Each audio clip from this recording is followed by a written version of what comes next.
Mes souvenirs sont un peu vagues, mais il y a 10 ans, j'étais l'un des orateurs à un congrès à Paris et une personne que je ne connaissais pas est venue vers moi après l'une de mes interventions.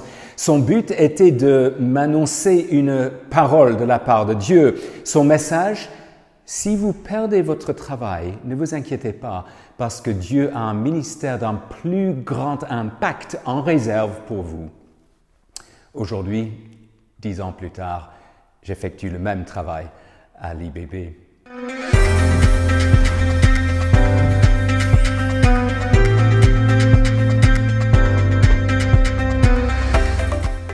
Vous pensez peut-être que je vous livre cette anecdote pour vous persuader que la prophétie est souvent fausse ou que la prophétie n'existe plus à l'époque où nous sommes.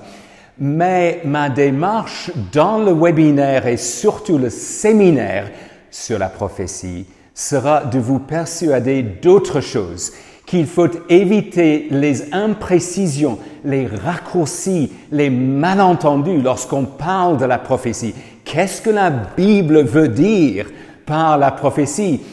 Et nous le verrons. La réponse est multiple.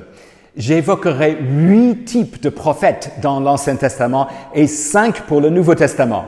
Nous allons suer ensemble sur ces différents concepts en rapport avec la prophétie à partir des Écritures. Ce travail va en valoir la peine parce que nous serons équipés pour répondre à nos interrogations on ne peut plus pratiques.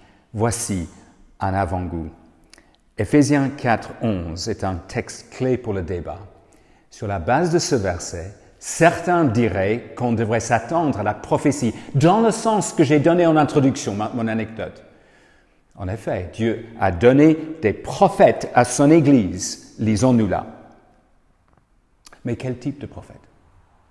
Examinez les 3 emplois de prophètes dans Éphésiens et vous constaterez qu'ils sont tous les 3 étroitement liés au terme apôtre. Quel est le sens de prophète en Éphésiens? Première possibilité, il s'agit de prophètes tels qu'on les trouve dans l'Ancien Testament.